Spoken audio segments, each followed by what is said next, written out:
प्यारे बच्चों, सुप्रभात। आज हम करेंगे प्रैक्टिस पेपर का कोड डी। प्रश्न नंबर 1 है अपठित गद्यांश। गद्यांश के बारे में देखें। एक युवा अपनी जोश और ताकत से पूरी तरह ओतप्रोत होता है। युवा पीढ़ी किसी भी समाज और देश की रीढ़ की हड्डी होती है। किसी भी देश के युवा ही उस देश का भविष्य तय करते हैं। इसकी वानगी हम स्वाधीनता संग्राम में देख चुके हैं। युवा की सबसे बड़ी खासियत यह है कि वह फौलादी जिगर, दृढ़ इच्छा शक्ति, जोखिम लेने की क्षमता और कुछ नया करने की ललक रखते हैं। जब भी युवाओं की बात हो तो भला स्वामी विवेकानंद को कौन भूल सकता है, जो आज भी दुनिया के लाखों युवाओं के प्रेरणा स्रोत हैं। स्वामी विवेकानंद जी ने कहा था कि युवा ही राष्ट्र की वास्तविक शक्ति हैं। युवाओं को अवसर दिए बिना कोई भी देश प्रगति नहीं कर सकता। आज भारत को हम सबसे युवा देश कह सकते हैं।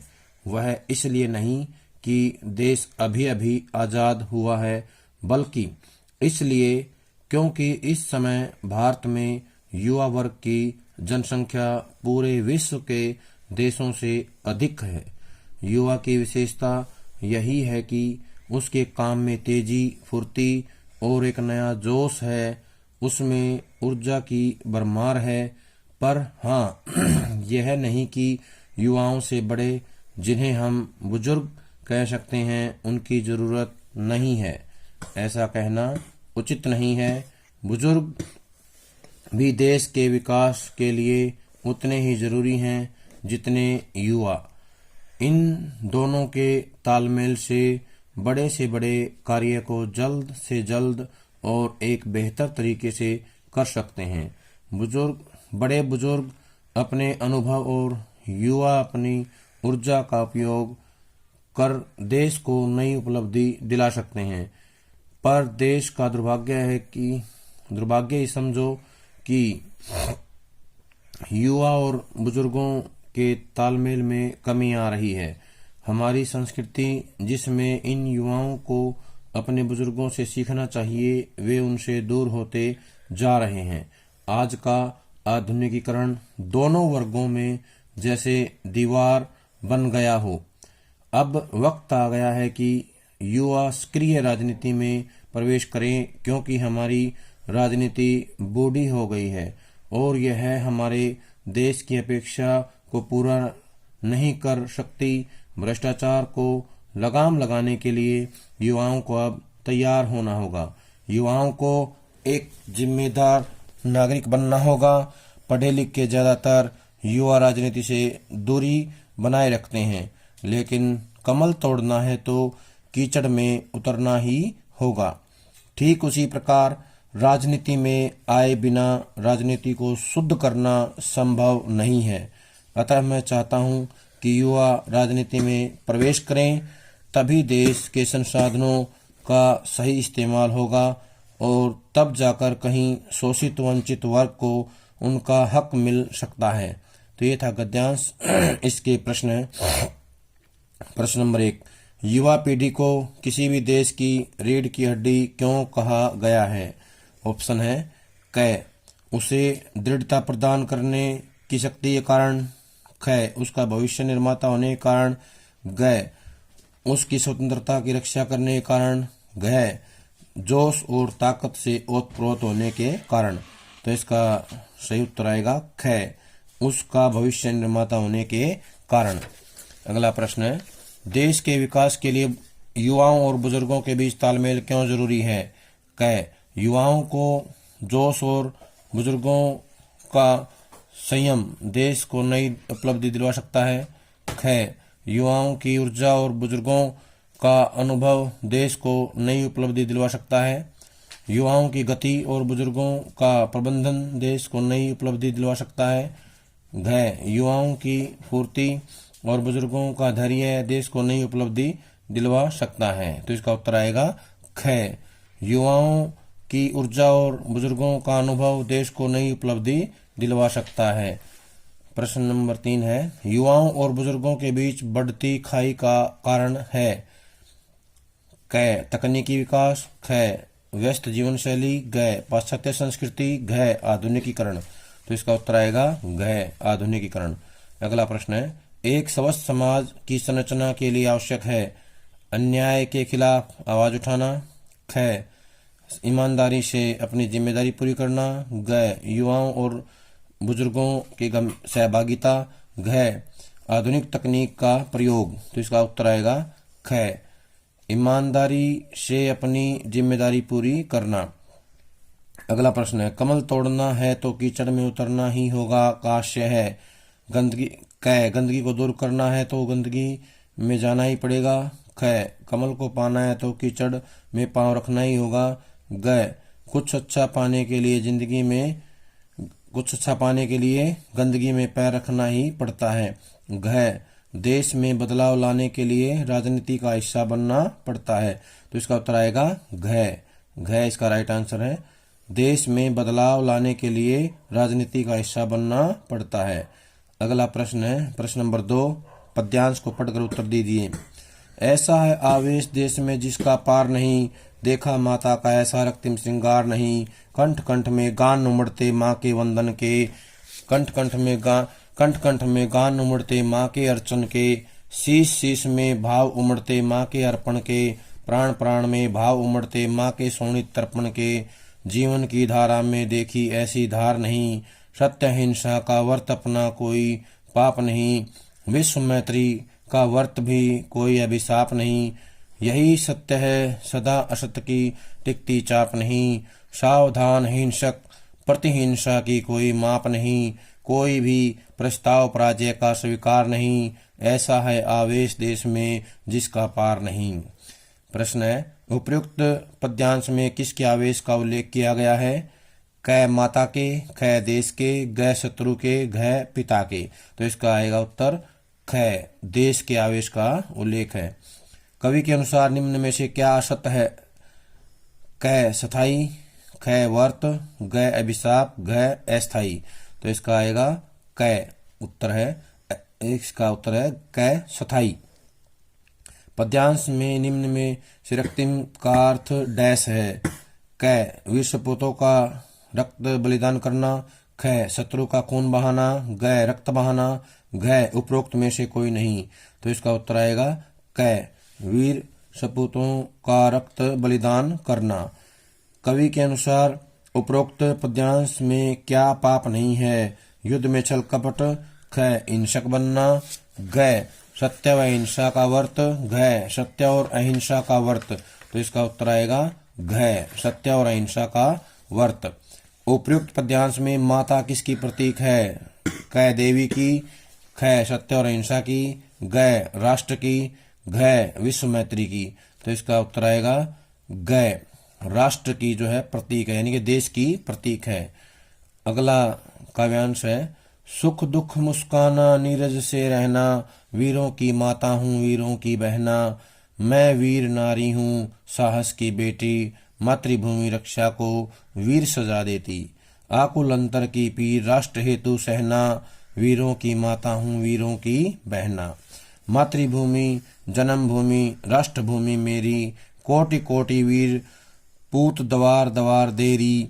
जीवन भर मुस्काए भारत का अंगना, वीरों की माता हूँ वीरों की बहना।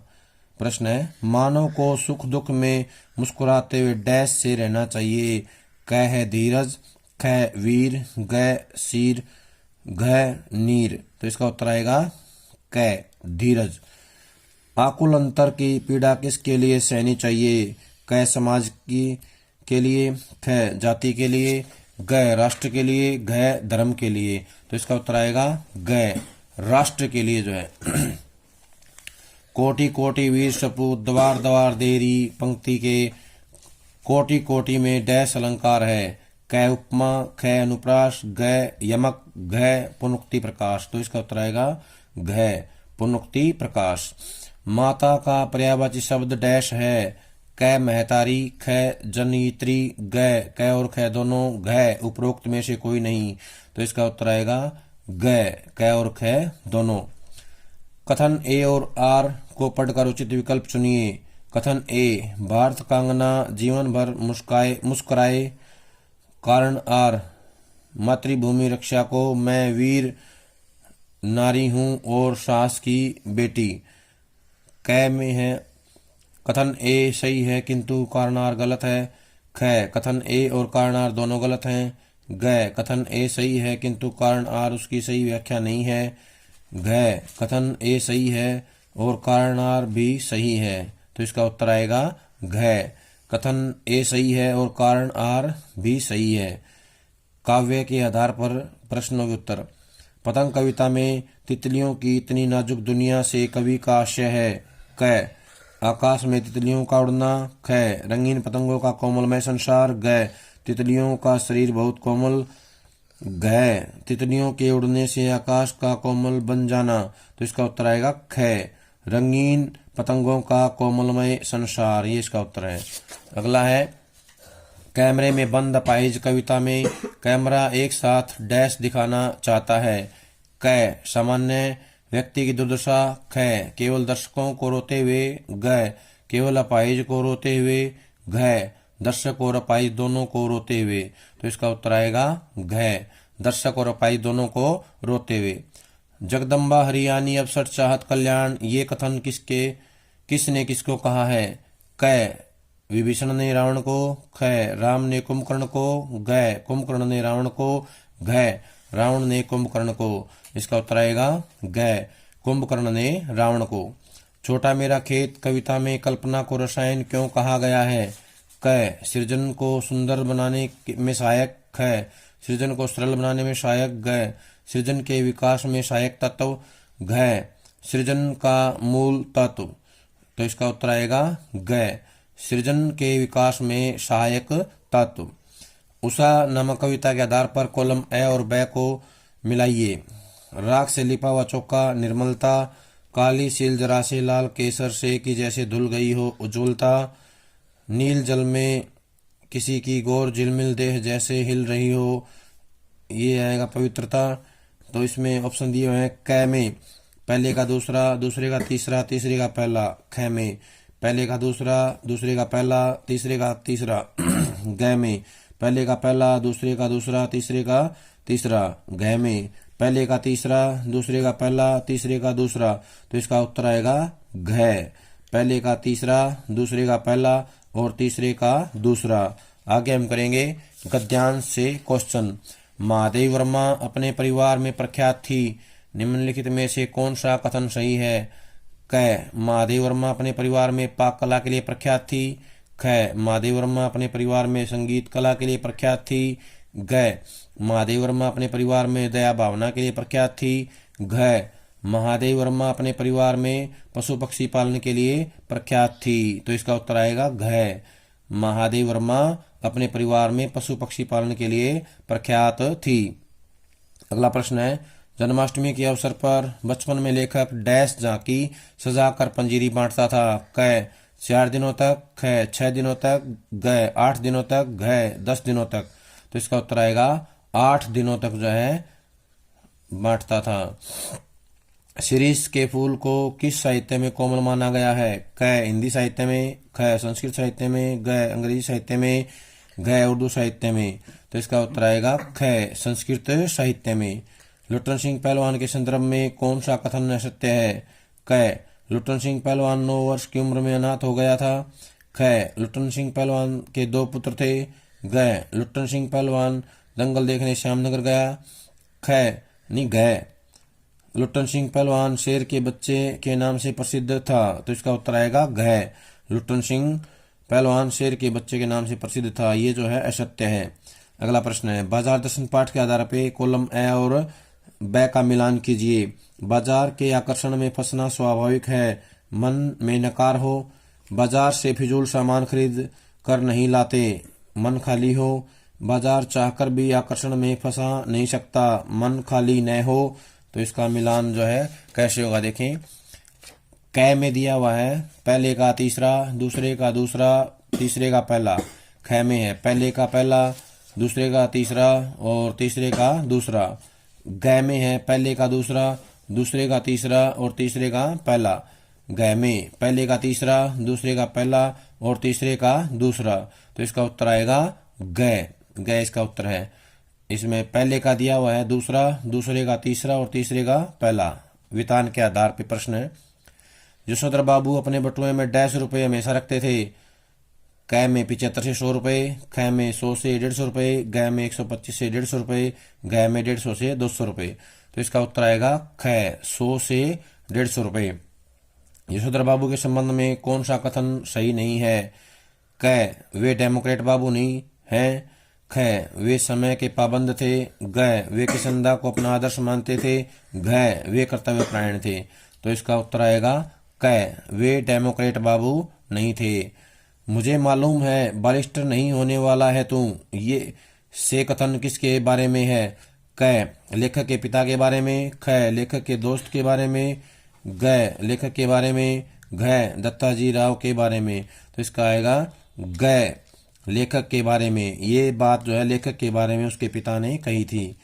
अतीत में दबे पांव पाठ में लेखक के अनुसार मोहनजोदड़ो की आबादी लगभग डैश थी 60,000, ख 65,000, ग 75,000, घ 85,000, तो इसका उत्तर आएगा घ 85,000 के आसपास जो है जनसंख्या थी।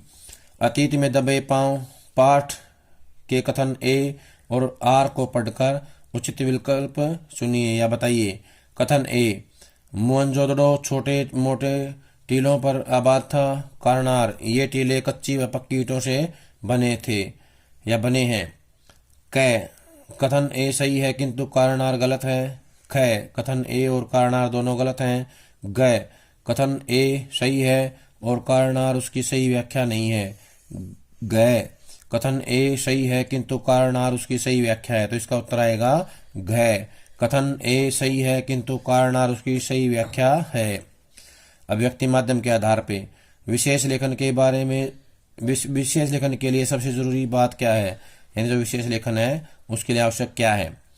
क चील उड़ान और शब्द विवेक। ख शब्दावली और उपलब्धियां। ग प्रभावशीलता और बुद्धिमत्ता। घ गिद्ध दृष्टि और पक्का इरादा, तो इसका आएगा उत्तर घ गिद्ध दृष्टि और पक्का इरादा।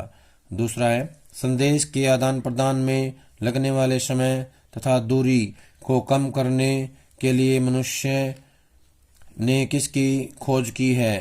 क पत्रों की, ख संचार और जनसंचार की, ग रेल की, घ रेडियो की, तो इसका उत्तर आएगा ख संचार और जनसंचार की। अगला प्रश्न है कॉलम ए और बी को मिलाइए। समाचार संगठन में नियमित वेतनभोगी कर्मचारी अंशकालिक पत्रकार होता है। समाचार संगठन में निश्चित मानदेय पर काम करने वाला फ्रीलांसर होता है। भुगतान के आधार पर भिन्न समाचारों में काम करने वाला पूर्णकालिक होता है। कौन सा है, इसका मिलान करना है। तो देखें, क में दिया हुआ है पहले का तीसरा, दूसरे का पहला और तीसरे का दूसरा। ख में पहले का पहला, दूसरे का तीसरा और तीसरे का दूसरा। ग में पहले का दूसरा, दूसरे का तीसरा और तीसरे का पहला। घ में पहले का दूसरा, दूसरे का पहला और तीसरे का तीसरा, तो इसका उत्तर आएगा क। क इसका सही उत्तर है। पहले का तीसरा, दूसरे का पहला और तीसरे का दूसरा। पत्रकारिता के संबंध में निम्न में से कथन सत्य है। क पत्रकारीय लेखन में पाठकों की रुचियों का ध्यान नहीं रखा जाता। ख पत्रकारीय लेखन में पाठकों की जरूरतों का ध्यान नहीं रखा जाता। ग पत्रकारिता का संबंध तथ्यों से होता है। घ पत्रकारीय लेखन में कल्पना का विशेष महत्व होता है, तो इसमें आएगा ग। ग इसका उत्तर है। पत्रकारिता का संबंध तथ्यों से होता है। अगला प्रश्न, हिंदी का पहला साप्ताहिक पत्रिका डैश माना जाता है? उद्दंत मार्तंड, ख केसरी, ग गरुड़ पत्रिका, घ क्रमवीर, तो इसका उत्तर आएगा उद्दंत मार्तंड। क इसका उत्तर है। व्याकरण के आधार पर प्रश्न, निम्नलिखित कथनों में से कौन सा कथन सही है? क ई वर्ण के बाद कोई भिन्न जाति का स्वर आ जाता है तो वह बनता है। ई वर्ण के बाद कोई भिन्न जाति का स्वर आने पर यह बनता है। अगला है ग ई वर्ण के बाद कोई भिन्न जाति का स्वर आने पर र बनता है। घ है ई वर्ण के बाद कोई भी भिन्न जाति का स्वर आने पर ल बनता है, तो इसका उत्तर आएगा ख। ख इसका उत्तर है। ई वर्ण के बाद कोई भिन्न जाति का स्वर आने पर यह बन जाता है। ए का बी से मिलान कीजिए। अधिकरण तत्पुरुष त्याग्रह, कर्म तत्पुरुष आत्मविश्वास, संप्रदान गुणहीन, कर्ण तत्पुरुष मतदाता, इनके ठीक मिलान कीजिए। तो मिलान के लिए देखें, पहला ऑप्शन है कै में है पहले का दूसरा, दूसरे का चौथा, तीसरे का पहला और चौथे का तीसरा। ख में है पहले का पहला, दूसरे का दूसरा, तीसरे का तीसरा, चौथे का चौथा। ग में पहले का तीसरा, दूसरे का पहला और तीसरे का चौथा और चौथे का दूसरा। ग में पहले का चौथा, दूसरे का तीसरा, तीसरे का दूसरा और चौथे का पहला। इसका उत्तर आएगा कै इसका सही उत्तर है। पहले का दूसरा, दूसरे का चौथा, तीसरे का पहला और चौथे का तीसरा। निम्न में कर्मधारय समास के सही उदाहरण हैं। महाजन, पाठशाला, महारानी। ख आएगा सज्जन, महारानी, आजानु। ग में महाराजा, धर्माधर्म, परमानंद। घ में मुख्याध्यापक, प्रधानाध्यापक, गुरुदेव। तो इसका सही उत्तर आएगा घ, मुख्याध्यापक, प्रधानाध्यापक, गुरुदेव, ये इसका सही उत्तर है। उसकी अकल चक्कर खा गई है, इस वाक्य में दोष है, क्या दोष है? क शब्द कर्म संबंधी, ख मुहावरे संबंधी, ग पुनरुक्ति संबंधी, घ प्रसर्ग संबंधी। तो इसका उत्तर आएगा ख, मुहावरे संबंधी दोष इसमें है। निम्नलिखित में शुद्ध वाक्य छांटिए। क वह एक विद्वान महिला थी। ख वह एक महिला विद्वान थी। ग वह एक विदुषी महिला थी। घ वह विदुषी महिला थी, एक विदुषी महिला थी वह। तो इसका उत्तर आएगा ग, वह एक विदुषी महिला थी। नैतिक शिक्षा के आधार पे प्रश्न है, सूक्ति सौरभ पाठ के आधार पर विवेक रहित मानव का पतन कितने प्रकार से होता है? क सैकड़ों, ख हजारों, ग लाखों, घ करोड़ों। तो इसका आएगा सैकड़ों, इसका उत्तर है सैकड़ों प्रकार से। जैन दर्शनानुसार जगत कितने प्रकार के पदार्थों में विभाजित है? क 2, ख 3, ग 4, घ 5। तो इसका उत्तर आएगा ये उत्तर आएगा क 2। जैन दर्शन के अनुसार 2 प्रकार के पदार्थों से विभाजित है, 2 प्रकार आएंगे। अगला है, सिद्धार्थ का पालन पोषण करने वाली माता का नाम डैश है? क कौशल्या, ख गौतमी, ग उर्वशी, घ मेनका। तो इसका उत्तर आएगा ख गौतमी। सिद्धार्थ का पालन पोषण जो है गौतमी ने किया था, इसलिए गौतम बुद्ध कहते हैं इनको। बुद्ध के संदर्भ में निम्न में से कौन सा कथन सत्य नहीं है? क बुद्ध को विवाह के 13 साल बाद पुत्र की प्राप्ति हुई। ख 80 साल या 80 वर्ष की अवस्था में बुद्ध का निर्वाण हुआ। ग बुद्ध के पुत्र का नाम विराट था। घ यशोधरा बुद्ध की पत्नी थी। तो इसका उत्तर आएगा ग, बुद्ध के पुत्र का नाम विराट था। ए और बी का मिलान कीजिए। पाठ का नाम है शाश्वत नैतिक मूल्य। सत्यम बुर्यात प्रियम प्रव से है। अहिंसा, सत्यास्ते, ब्रह्मचर्या, परिग्रह, यमः संस्कृत से है। अहिंसा परमो धर्म है, पतंजलि सूत्र है। सत्यस्य वचनम श्रेय है, सत्यादपि हितम वदेत मनुस्मृति से है। ऑप्शन दिए गए हैं, पहले का दूसरा, दूसरे का चौथा, तीसरे का दूसरा, चौथे का तीसरा। ख में पहले का पहला, दूसरे का दूसरा, तीसरे का तीसरा, चौथे का चौथा। ग में पहले का तीसरा, दूसरे का पहला, तीसरे का चौथा, चौथे का दूसरा। ग में पहले का चौथा, दूसरे का तीसरा, तीसरे का दूसरा और चौथे का पहला। तो इसका उत्तर आएगा घ, पहले का चौथा, दूसरे का तीसरा, तीसरे का दूसरा और चौथे का पहला। प्यारे बच्चों, ये था हमारा प्रैक्टिस पेपर का डी कोड, इसको याद कर लें। सभी का बहुत बहुत धन्यवाद।